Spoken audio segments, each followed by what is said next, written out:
Bonjour et bienvenue dans la Minute Immobilière. Moi c'est Fabien, négociateur immobilier sur Caen. Pour ce podcast épisode 7, je vais vous présenter deux actualités immobilières. Le crédit immobilier, la nouvelle exigence des banques. Quel délai de réflexion après avoir reçu une offre de crédit? Bon, je vais faire un petit instant pub.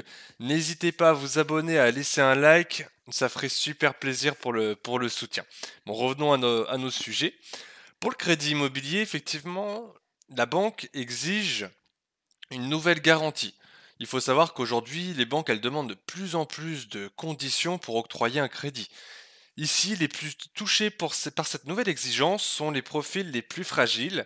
Les banques veulent encore plus se rassurer, c'est normal aussi. Il faut savoir qu'ils demandent une garantie de perte d'emploi liée à ce qui, notamment la crise et la pandémie qui peut y avoir. C'est une assurance qui va être en plus inclus à votre prêt. Si le client refuse, il peut risquer de voir sa demande de crédit rejetée. Donc il faut faire attention. Mais il faut savoir que ça reste encore une fois pour les profils les plus fragiles.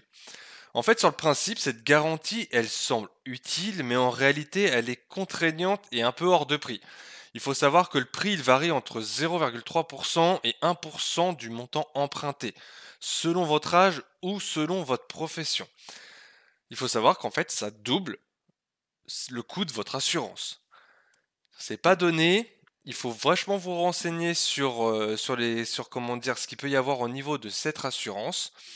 Enfin bref, cette garantie, elle semble pas intéressante qu'elle en a l'air, plus intéressante qu'elle en a l'air, mais il faut être au courant qu'elle existe pour se dire que le Crédit Agricole, elle affirme qu'elle doit être étudiée avec attention. Comme quoi, ils mettent une exigence, mais il faut faire attention. En gros, regardez bien les garanties de votre banque et de bien vous renseigner sur les modalités de couverture de cette garantie, le coût de la garantie également, et l'éligibilité ou pas de votre profession. Je vous laisse regarder avec plus de précision dans l'article en bas dans la description. Je vais maintenant passer à l'actualité numéro 2. Quel délai de réflexion après avoir reçu une offre de crédit? Tu as peut-être reçu une offre de crédit récemment ou tu es en cours de projet immobilier, tu souhaites faire un investissement. Cette offre-là, je vais te décrire comment ça se passe de A à Z. En fait, tu disposes d'un délai de réflexion une fois que tu as été voir ta banque et que tu souhaites faire un prêt. Celle-ci, en fait, dans un premier temps, va te la transmettre par voie postale et par lettre recommandée avec un avis de réception. À cette date de réception, le délai de validité court au niveau de ton offre de prêt, avec un délai de 30 jours minimum qui doit être indiqué sur ton offre de prêt. Dans un second temps, tu as quand même une durée de réflexion et d'acceptation de ce prêt-là. Donc tu disposes d'un délai obligatoire de 10 jours à compter du lendemain de la date de réception de ton offre. Soit globalement 11 jours de délai pour accepter l'offre. Une fois ces 11 jours-là, tu as peut-être accepté cette offre, donc tu signes l'offre et tu la renvoies à la banque.